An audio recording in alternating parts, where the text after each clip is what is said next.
Green board class 11th and 12th पर आप सभी का स्वागत है। मेरा नाम है मनदीप। इस वीडियो में हम करने वाले हैं क्लास 11th के subject maths chapter number 6 permutations and combinations की लास्ट एक्सरसाइज यानी कि एक्सरसाइज 6.4। एक्सरसाइज 6.4 में टोटल क्वेश्चंस जो है ना वो है 9 है। हम क्या करते हैं भाई, एक्सरसाइज 6.4 को दो पार्ट्स में डिवाइड कर लेते हैं। ये फर्स्ट पार्ट वाली वीडियो है। इस फर्स्ट पार्ट में क्वेश्चन नंबर 1 से लेके क्वेश्चन नंबर 5 तक सोल्व कर लेंगे। तो इनको शुरू करेंगे नेक्स्ट पेज से। अगर आपको इससे आगे के क्वेश्चन करने हैं या फिर चैप्टर नंबर 6 की कोई भी अदर एक्सरसाइज करनी है, सभी के लिंक आपको नीचे डिस्क्रिप्शन बॉक्स में और फर्स्ट कमेंट में दिए गए हैं। वहां पर क्लिक करो और जोन सी भी एक्सरसाइज देखनी है उसको एक्सेस कर लेना है। सो 6.4 क्वेश्चन नंबर 1 से शुरू कर लेते हैं गाइज नेक्स्ट पेज पर। सबसे पहले आ जाता है guys question number 1। Question number 1 में कहता है कि इफ NC8 इक्वल्स टू में NC2 फाइंड NC2। बहुत सिंपल सा क्वेश्चन हमें दिया गया है। अगर आपने इंट्रोडक्शन वाली वीडियो देखी होगी तो मैंने आपको एक कॉन्सेप्ट बताया था। कॉन्सेप्ट क्या था, एक साइड में यहां पर बता देता हूं। कॉन्सेप्ट हमारा था NCX अगर इक्वल है हमारा NCY के, तो जो भी हमारा यहाँ पर x और y है इनका सम जब हम करते हैं यानी कि x प्लस में y जब हम करते हैं तो ये इक्वल होता है हमारा किसके, n के इक्वल होता है। ठीक है, बहुत सिंपल चीज है। अगर हमारे पास NCX NCY के इक्वल दिया गया है तो ये वाली कंडीशन हमारी आ जाती है। इसी कंडीशन का हम यहां पर यूज करेंगे। आप ऊपर देख सकते हो दोनों जगह पर हमारे पास n आता है। ये हमारा x हो गया, ये हमारा y हो गया। अब हम अगर x और y को ऐड करेंगे तो वो n के इक्वल होगा। तो सिंपल है, यहां पर जो हमारा x है, x क्या है हमारा 8 प्लस में y हमारा क्या है 2, ये इक्वल हो जाएगा हमारा n के। ठीक है, ये इक्वल होगा n के। तो इनको ऐड करो, 8 प्लस में 2 करेंगे तो ये हो जाएगा हमारा 10 इक्वल्स टू में आ जाएगा हमारा n। जो भी हमारा n है उसकी वैल्यू हमें मिल जाती है यहाँ पर 10। हमारे पास n की वैल्यू आ गई है तो NC2 फाइंड करना हमारे लिए बिल्कुल ईजी होगा। जो भी हमें फाइंड करना है इसको यहाँ पर लेकर आ जाते हैं। फॉर्मूला भी आपको पता होना चाहिए NC2। यहां पर जो फॉर्मूला बनेगा हमारा वो क्या हो जाएगा, फॉर्मूला मैं लिख देता हूं। फॉर्मूला एक साइड में आपको लिखना होगा हमेशा। NCR का फॉर्मूला क्या होता है हमारा, n फैक्टोरियल अपोन में आ जाता है यहां पर r फैक्टोरियल, उसके बाद यहां पर आएगा n माइनस आर फैक्टोरियल। ये वाला फॉर्मूला आपको हमेशा याद रहना चाहिए। जब भी यूज करोगे तो लिखना भी आपको पड़ेगा, एग्जाम में मार्क्स कट सकते हैं अगर नहीं लिखोगे। तो यही फॉर्मूला हमें क्या करना है भाई, अप्लाई कर देना है।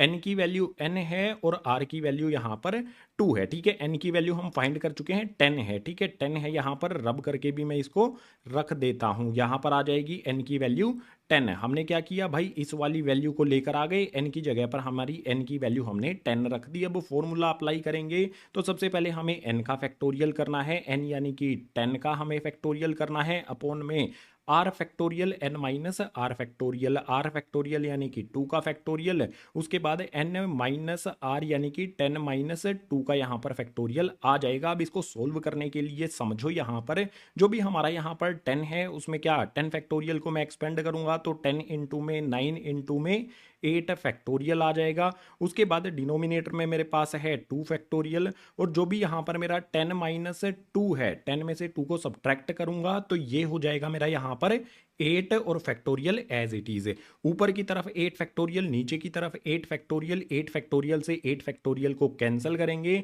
आप यहां पर मुझे बताओ, जो भी मेरा यहां पर 2 फैक्टोरियल है इसको मैं कैसे लिख सकता हूं, 2 फैक्टोरियल को कैसे लिखा जाता है, 2 इंटू में 1 लिखा जाता है। नीचे की तरफ 2 है, ऊपर की तरफ हमारे पास 10 है, तो 2 5 ये हो जाएगा 10 है। अब हमारे पास वैल्यू कौन कौन सी बची हैं, देखो बिल्कुल सिंपल। नीचे हमारे पास 1 बचा है जो लिखना जरूरी नहीं है। ऊपर वाली वैल्यू 5 और 9 बची है। 5 को 9 से मल्टीप्लाई कर देंगे तो ये हो जाएगा हमारा 45। जो भी हमें यहाँ पर NC2 है इसकी वैल्यू फाइंड करनी थी, हमने फाइंड कर ली 45। ये हो जाएगा क्वेश्चन नंबर 1 का आंसर। क्वेश्चन नंबर 1 हुआ कंप्लीट। 2 के लिए मूव करते हैं नेक्स्ट पेज पर।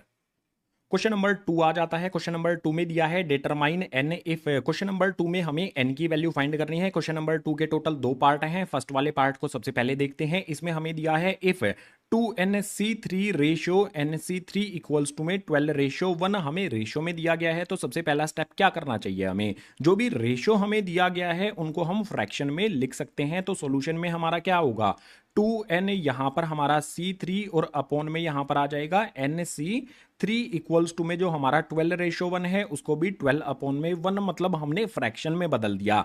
12:1 था, 12 अपॉन 1 कर दिया। 2nc3 जो हमारा रेशियो में था इसको हमने फ्रैक्शन में लिख दिया। अब एक बात मुझे बताओ, अगर मुझे ये दिया हो कि मुझे इस तरह से दिया है 9c4 मुझे दिया है, तो क्या मैं इसको इस तरह से लिख सकता हूं 4 फैक्टोरियल अपर में यहां पर आ जाएगा 9 इंटू में 8 इंटू में 7 इंटू में 6।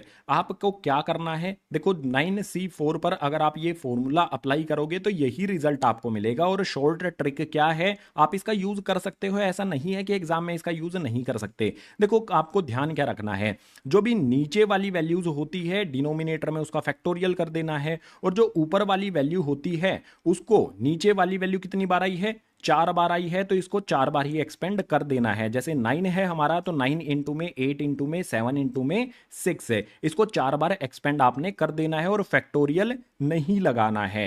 ये ट्रिक आपको याद रखनी है। यही ट्रिक हम यहां पर यूज कर सकते हैं भाई। 2nc3 हमें दिया गया है, तो मैं क्या करूंगा भाई, जो नीचे वाला मेरा 3 है इसका डिनोमिनेटर में मैं 3 फैक्टोरियल कर दूंगा। उसके बाद ऊपर वाली वैल्यू क्या होगी भाई मेरी, एक सेकेंड, जो मैंने 3 लिखा है ये 3 फैक्टोरियल।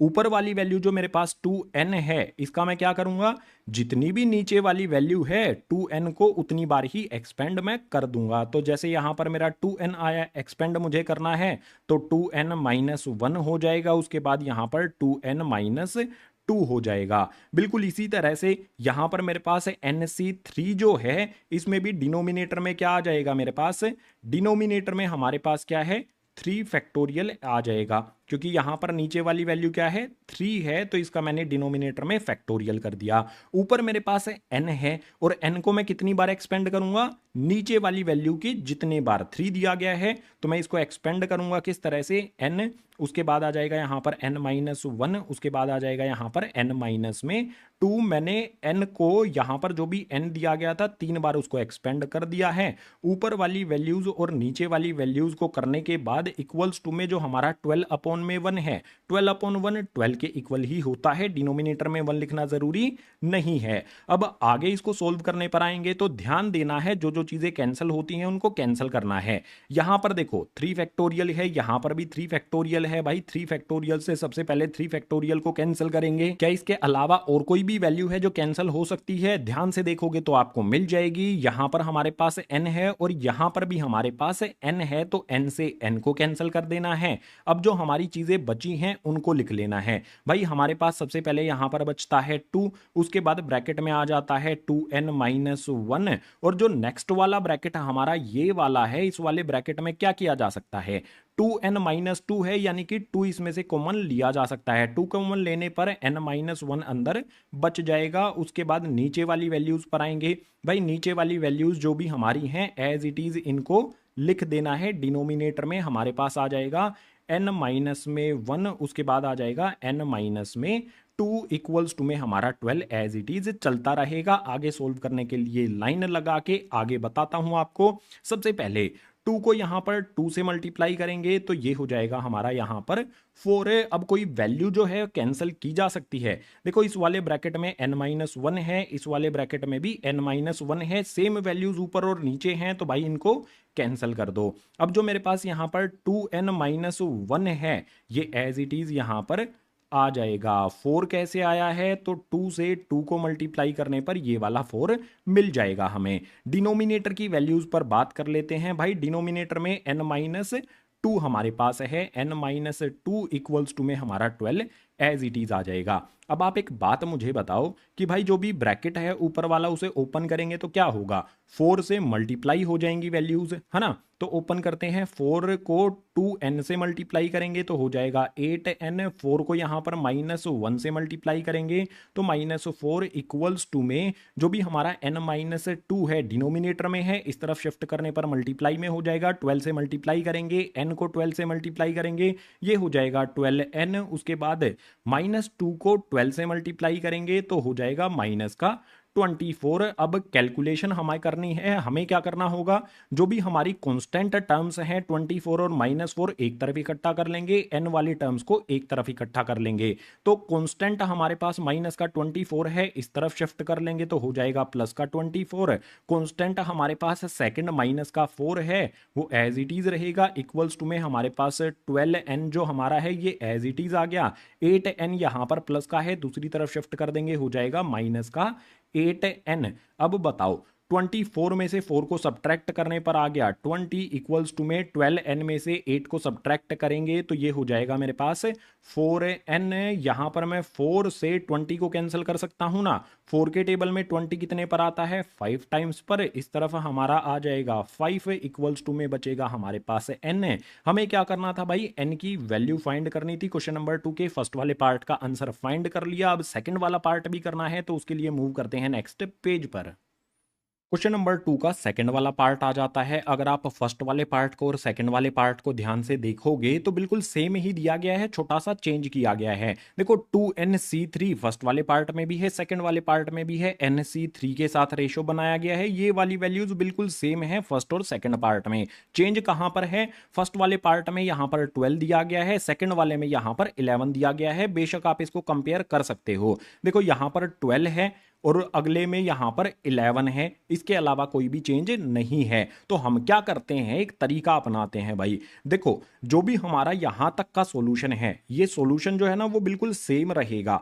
बस आपको करना क्या है, जहां पर भी इसमें 12 है उसको काट के 11 कर देना है। सॉल्यूशन कहां तक सेम रहेगा, इस वाले स्टेप तक, ठीक है, इस वाले स्टेप तक हमारा सॉल्यूशन सेम रहेगा। बस 12 जहां पर भी आपको दिखाई देता है वहां पर 11 आपने कर देना है। सेकंड वाले पार्ट के लिए बता रहा हूं मैं, ठीक है। तो सेकंड वाले पार्ट में जो भी सॉल्यूशन मैंने आपको बताया है यहां तक मैंने एज इट इज लिख लिया है, चिपका दिया है फर्स्ट वाले पार्ट से ही, कुछ भी अलग नहीं करना है आपने। फर्स्ट वाला पार्ट समझ लिया है तो सिर्फ यहां पर जो हमारा 11 दिया गया है ना, 12 को हटा दो जहां जहां पर भी है और उस 12 की जगह पर आप 11 लिख दो, ठीक है। 12 को हटा देता हूं भाई मैं और 11 लिख देता हूं। सो यहां पर आ जाएगा मेरा 11, यहां पर भी 11, यहां पर भी और यहां पर भी 11। इसके अलावा भाई बिल्कुल सेम स्टेप्स आपने लेने हैं।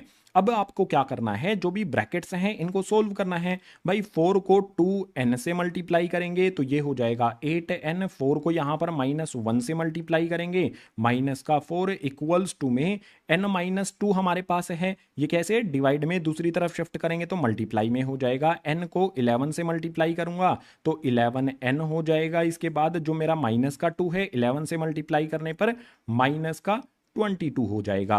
अब फिर से हमें वही करना होगा भाई, जो n वाली टर्म्स हैं उनको एक तरफ इकट्ठा करना होगा, कांस्टेंट टर्म्स को एक तरफ इकट्ठा करना होगा। -22 है, इस तरफ शिफ्ट कर दूंगा, हो जाएगा मेरा 22 प्लस का, और माइनस वाला जो 4 है एज इट इज यहां पर मुझे लिख देना है। इसके बाद इक्वल्स टू में 11n जो है मेरा वो आ जाएगा एज इट इज, और यहां पर 8n है, दूसरी तरफ शिफ्ट कर दूंगा, प्लस का है, इस तरफ आके हो जाएगा माइनस का 8n। 22 में से 4 को सब्ट्रैक्ट करूंगा तो आ जाएगा 18 इक्वल्स टू में 8n में से 11n में से 8n को सब्ट्रैक्ट करूंगा तो ये हो जाएगा 3n।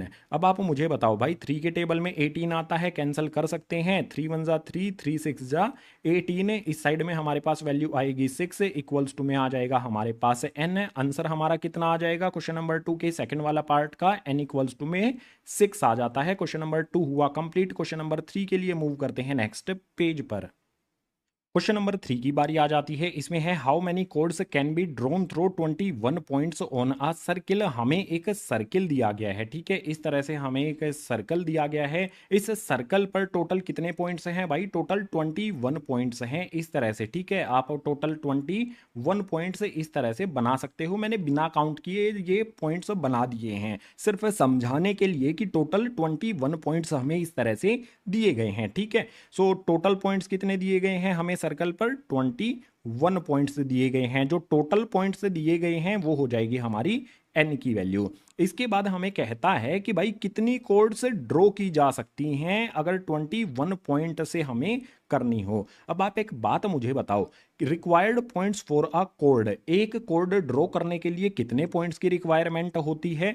इस सर्किल का एग्जांपल लेकर देख लेते हैं। देखो किसी भी 2 पॉइंट की जरूरत होती है मुझे, मैं इस वाले पॉइंट से, ठीक है, इस वाले पॉइंट से इस तरह से कोड ड्रॉ कर सकता हूं इस वाले पॉइंट तक। टोटल 2 पॉइंट की जरूरत होती है एक कोड, यानी कि एक कोड को ड्रॉ करने के लिए, ठीक है। जैसे यहां से यहां मैंने कर दी तो 2 पॉइंट का यहां पर यूज किया गया है। तो जो रिक्वायर्ड पॉइंट्स होगा फॉर अ कोड वो हो जाएगा हमारे 2 पॉइंट्स, ये हो जाएगी हमारी आर की वैल्यू। अब फॉर्मूला आपको पता है, एन सी आर का फॉर्मूला क्या होता है हमारा, एन फैक्टोरियल अपॉन में होता है यहाँ पर आर फैक्टोरियल, ब्रैकेट में एन माइनस आर फैक्टोरियल। इस फॉर्मूले में वैल्यूज पुट कर दो, एन की वैल्यू 21, आर की वैल्यू 2 और सोल्व कर लो। यहां पर मैं कैसे लिखूंगा, 21 सी आर यानी कि 2 आ जाएगा। अब एन का फैक्टोरियल यानी कि 21 का फैक्टोरियल हो जाएगा, नीचे आर का फैक्टोरियल यानी कि 2 फैक्टोरियल हो जाएगा। उसके बाद जो भी मेरा n माइनस आर यानी कि 21 माइनस में 2 फैक्टोरियल है वो कर देना है। अब इसको सोल्व करना है। भाई सोल्व करने के लिए 21 का फैक्टोरियल क्या करूंगा मैं, 21 इंटू में 20 इंटू में यहां पर करूंगा मैं 19 का फैक्टोरियल। 19 फैक्टोरियल पर मैं रुक गया। क्यों रुक गया, क्योंकि मुझे थोड़ा सा पता है कैलकुलेशन कैसे होती है, आपको भी समझ आ जाएगी जब आप प्रैक्टिस करोगे।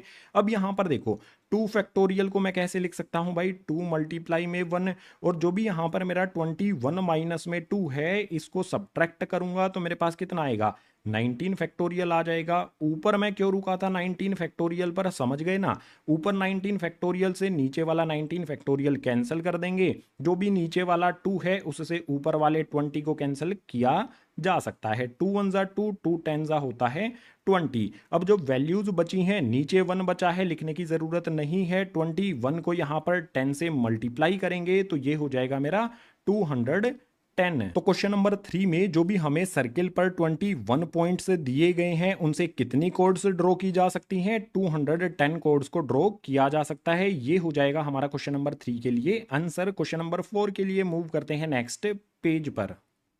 क्वेश्चन नंबर 4 हमारे सामने आ जाता है। इसमें दिया है, in how many ways can a team of 3 boys and 3 girls be selected from 5 boys and 4 girls. हमारे पास क्या क्या चीजें हैं भाई, 5 लड़के हैं 4 लड़कियां हैं, टीम का सेलेक्ट करना है जिसमें 3 बॉयज और 3 गर्ल्स होनी चाहिए। तो एक साइड में बता दूं आपको, टोटल बॉयज कितने हैं भाई, 5 हैं, उसमें से हमें सेलेक्ट कितने करने हैं, 3 करने हैं। बिल्कुल इसी तरह से टोटल गर्ल्स कितनी है भाई, गर्ल्स कितनी है यहाँ पर 4 हैं, उनमें से सेलेक्ट कितनी करनी है टीम के लिए, 3 करनी है। अगर आपको ये कॉन्सेप्ट समझ में आ गया तो इजी चीजी जो चीजें हैं वो आप कर सकते हो। सबसे पहले सॉल्यूशन में यहां पर मैं कुछ चीजें लिख देता हूं आपके लिए। जो भी हमारे यहां पर कंडीशन है ना उसको मैंने लिख दिया है कि 3 बॉयज सेलेक्टेड फ्रॉम 5।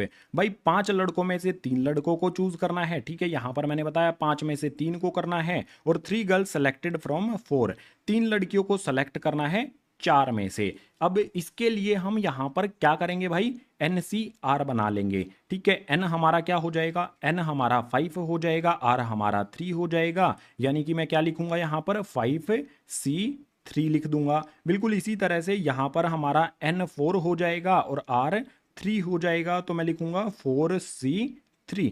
अब क्या करें भाई, 2 चीजें मेरे पास हैं, इनका मैं कर देता हूं मल्टीप्लीकेशन। तो यहां पर मैं लिख देता हूं भाई 5C3 इंटू में हो जाएगा मेरा यहां पर 4C3। अब इस पर फॉर्मूला मुझे अप्लाई करना होगा, फॉर्मूला आपको पता होना चाहिए, फिर भी एक साइड में मैं लिख देता हूं। फॉर्मूला हमेशा लिखना चाहिए, नंबर एक्स्ट्रा मिलता है उसके लिए, एक्स्ट्रा नहीं मतलब पूरे नंबर मिल जाते हैं, नंबर कटने के चांसेस 0 हो जाते हैं। सो फॉर्मूला क्या होता है हमारा, NCR का फॉर्मूला होता है हमारा n फैक्टोरियल अपॉन में n factorial, sorry r factorial होता है, फॉर्मूला ही गलत हो जाता, r फैक्टोरियल होता है, उसके बाद n माइनस r फैक्टोरियल हो जाएगा। ये वाला फॉर्मूला हमें अप्लाई करना है। आप देखो n की वैल्यू 5 है, r की वैल्यू 3 है, तो मैं क्या करूंगा भाई 5 फैक्टोरियल, उसके बाद यहां पर आ जाएगा मेरा 3 फैक्टोरियल, यहां पर आ जाएगा 5 माइनस 3 फैक्टोरियल मल्टीप्लाई में यहाँ पर मेरे पास है n की वैल्यू 4 है, r की वैल्यू 3 है, तो इसको ये फॉर्मूला अप्लाई करूंगा तो ये हो जाएगा मेरे पास 4 फैक्टोरियल अपॉन में यहाँ पर 3 फैक्टोरियल, यहाँ पर आ जाएगा 4 माइनस 3 फैक्टोरियल। अब इसको सोल्व करेंगे भाई। सबसे पहले 5 फैक्टोरियल है, इसको मैं कहाँ तक एक्सपेंड कर दूं भाई, 5 इंटू में 4 इंटू में 3 फैक्टोरियल पर आकर मैं रुक जाऊंगा, क्योंकि डिनोमिनेटर में मेरे पास 3 फैक्टोरियल है, तो इस 3 फैक्टोरियल को एज इट इज लिखूंगा, 5 माइनस में 3 करूंगा तो हो जाएगा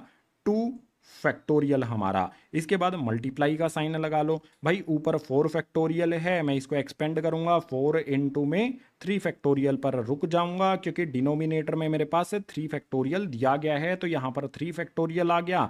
4 में से 3 को सब्ट्रैक्ट करेंगे तो यहाँ पर मेरे पास आ जाएगा 1 फैक्टोरियल। अब जो जो वैल्यूज कैंसिल हो रही हैं उनको कैंसिल करो। देखो यहाँ पर 3 फैक्टोरियल से 3 फैक्टोरियल को उड़ाया जा सकता है, उड़ा दिया हमने, काट दिया हमने। 3 फैक्टोरियल से 3 फैक्टोरियल को फिर से यहाँ पर काट देते हैं। अब जो बचा है उसको आगे लिखते हैं भाई। यहाँ पर हमारे पास क्या है, 5 को 4 से मल्टीप्लाई करेंगे 20 हो जाएगा हमारे पास।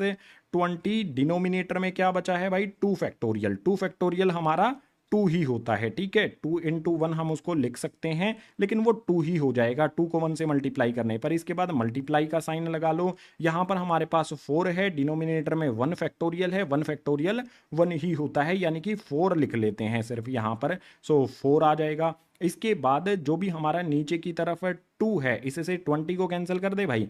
2 से 20 को कैंसिल करेंगे 10 टाइम्स पर, बचा क्या है हमारे पास, नीचे 1 है, लिखना जरूरी नहीं होता। 10 को 4 से मल्टीप्लाई करेंगे तो ये हो जाएगा हमारे पास 40। जो भी हमारे पास 5 लड़के हैं 4 लड़कियां हैं, उन 5 लड़कों और 4 लड़कियों में से 3 लड़कों और 3 लड़कियों की टीम बनाने के कितने रास्ते हैं भाई, कितने ऑप्शंस हमें मिल जाएंगे, 40 ऑप्शंस मिल जाएंगे। ये हो जाएगा हमारे क्वेश्चन नंबर 4 का आंसर। क्वेश्चन नंबर 4 हुआ कंप्लीट। क्वेश्चन नंबर 5 के लिए मूव करेंगे नेक्स्ट पेज पर। क्वेश्चन नंबर 5 की बारी आ जाती है। क्वेश्चन नंबर 5 में दिया है, find the number of ways of selecting 9 balls from 6 red balls, 5 white balls and 5 blue balls if each selection consist of 3 balls of each colour. भाई हमें क्या करना है, टोटल 9 बॉल्स का सिलेक्शन करना है।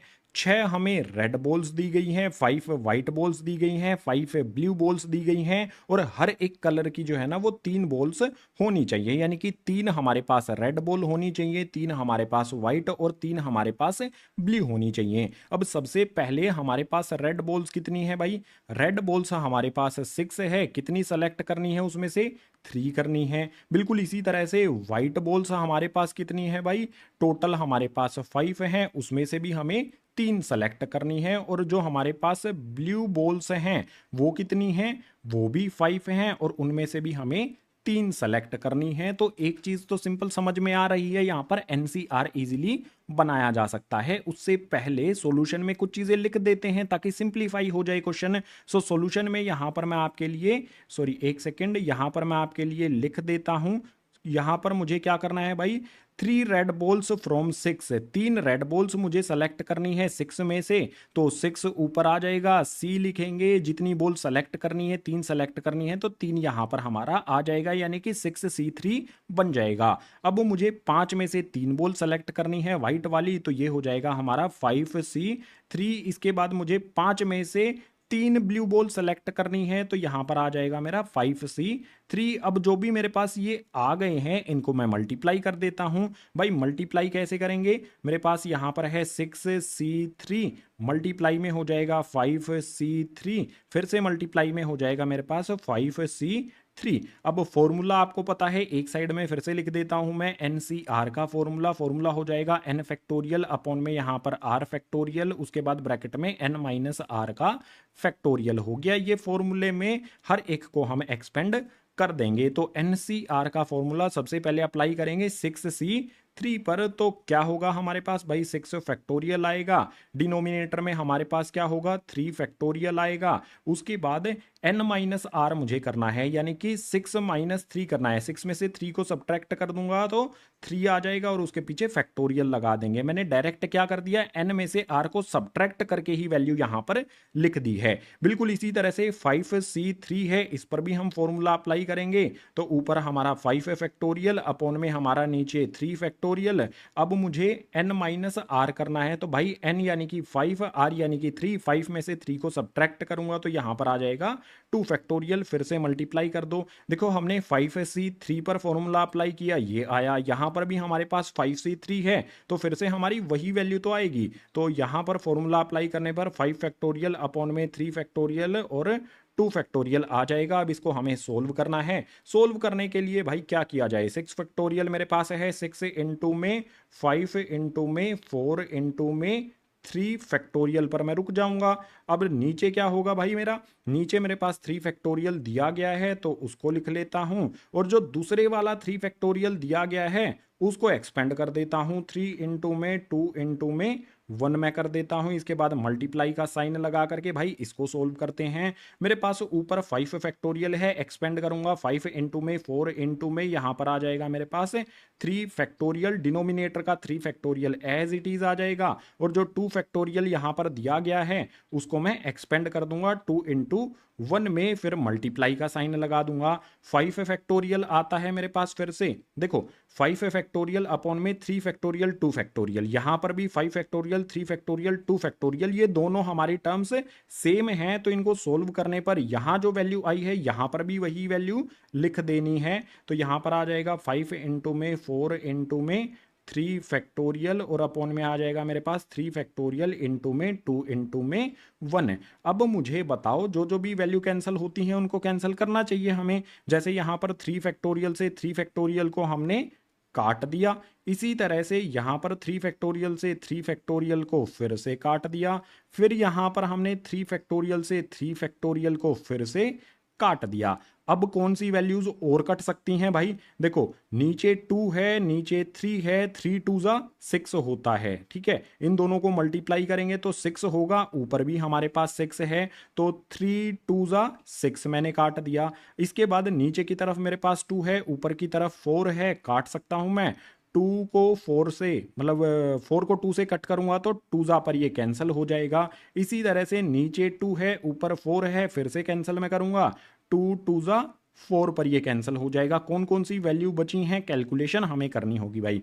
5 4 जा, सिर्फ यहां पर हमारे पास फर्स्ट वाले में 5 इंटू 4 बचा है, 5 4 जा 20, मल्टीप्लाई का साइन लगा लेते हैं। यहां पर हमारे पास क्या बचा है, 5 इंटू में 2, 5 2 जा होता है हमारे पास 10, फिर से मल्टीप्लाई का साइन लगाते हैं, तो यहां पर भी हमारे पास 5 और 2 बचे हैं, 5 2 जा, यहां पर भी हमारे पास 10 आ जाएगा। मल्टीप्लाई करेंगे 20 को 10 से, फिर से 10 से मल्टीप्लाई करेंगे तो हमारा आंसर आ जाएगा यहां पर 20,000, एक सेकेंड सॉरी 2000 आएगा, यहां पर हमारा आंसर आ जाएगा 2000। ये हो जाएगा हमारा आंसर क्वेश्चन नंबर 5 के लिए। क्वेश्चन नंबर 5 हो जाता है कंप्लीट। इसी क्वेश्चन नंबर 5 के साथ जो भी एक्सरसाइज 6.4 हमारी आ जाती है, परमुटेशन एंड कॉम्बिनेशन की लास्ट एक्सरसाइज, हमने इसके शुरू वाले 5 क्वेश्चन कंप्लीट कर लिए हैं। अब जो क्वेश्चन नंबर 6 से लेके क्वेश्चन नंबर 9 है उनकी अलग से वीडियो बनाई गई है, लिंक आपको मिल जाएगा डिस्क्रिप्शन बॉक्स में। उसके साथ साथ जो भी चैप्टर नंबर 6 या फिर अदर चैप्टर्स की जो वीडियोज हैं उनके भी लिंक आपको दिए गए हैं। सभी के सभी चैप्टर्स क्लास 11th के आप इन वीडियो से कंप्लीट कर सकते हो, फ्री ऑफ कॉस्ट है। सो उम्मीद करता हूं जो भी 5 क्वेश्चन सोल्व कराए हैं सभी के सभी क्वेश्चन आपको समझ आए होंगे। अगर आए हैं तो वीडियो को लाइक कर देना, अपने क्लासमेट्स के साथ शेयर कर देना। जितने भी नए स्टूडेंट्स आते हैं चैनल को सब्सक्राइब कर लेना, क्योंकि क्लास 11th की मैथ की साइंस की वीडियोस इसी तरह से चैनल पर आती रहेंगी। सो इस वीडियो में इतना ही, मिलूंगा आपसे इसी तरह की नेक्स्ट एजुकेशनल वीडियो में।